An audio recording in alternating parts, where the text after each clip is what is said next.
আমার যেদিন মৃত্যু হবে সেদিনও দেখা যাবে সংসারের অনেক কাজ বাকি রয়ে গেছে বাকি।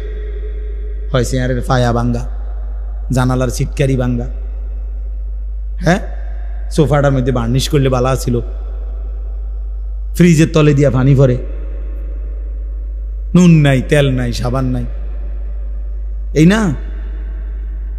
তাহলে স্বার্থপর এই দুনিয়া শেষ করা যায় না, দুনিয়ার প্রয়োজন শেষ হয় না বন্ধু।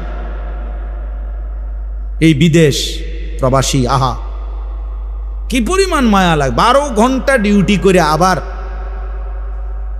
আরো 6 ঘন্টা আরেক কোম্পানির স্যার কি করে 18 ঘন্টা, কেউ আর থাকে 6 ঘন্টা। এই 6 ঘন্টার মধ্যে বিশ্রাম কখন? নিজের জামাগুলা নিজে ধোয়, নিজের রান্নাটা নিজে করে। প্রবাসীগুলো বিদেশে থাকে, যে আমি তো সৌদি আরবে অনেক দূর দূর ছেলেদের কাছে গেছি, ওরা দম করে খুব মহব্বত করে। তাইলে এই নিজের রান্না নিজের, কত ছেলে যে বিশ্বাস করো ভাইয়া কি পরিমাণ কান্দে, আল্লাহর কসম। এটা যদি আমি দেখাইতে পারতাম।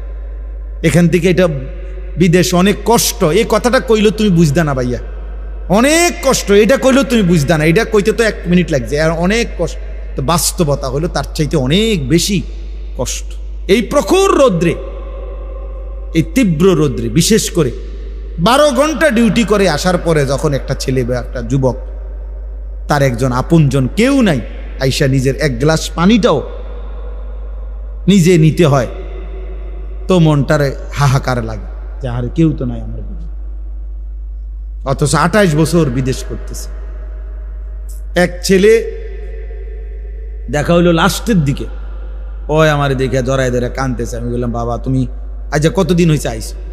কয় হুজুর 3 বছর। এই শেষ আমার যে ছেলেটা খেজুর আইনা দিছে মদিনায়, ও ছেলেটা আপনার বলতেছে হুজুর আজ 3 বছর হয়েছে বাড়ির থেকে আসছি, একবারও যাই নাই।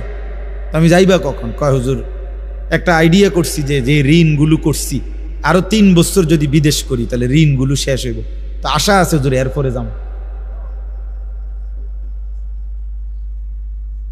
এই কদ্দুর অল্প বয়সী ছেলে।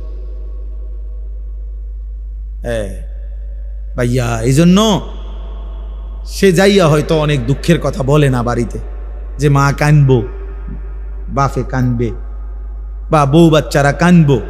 এই জন্য অনেকে অনেক নিজের দুঃখের কথা বলে না, কষ্টের কথা নিজেই হজম করে পড়ে থাকে।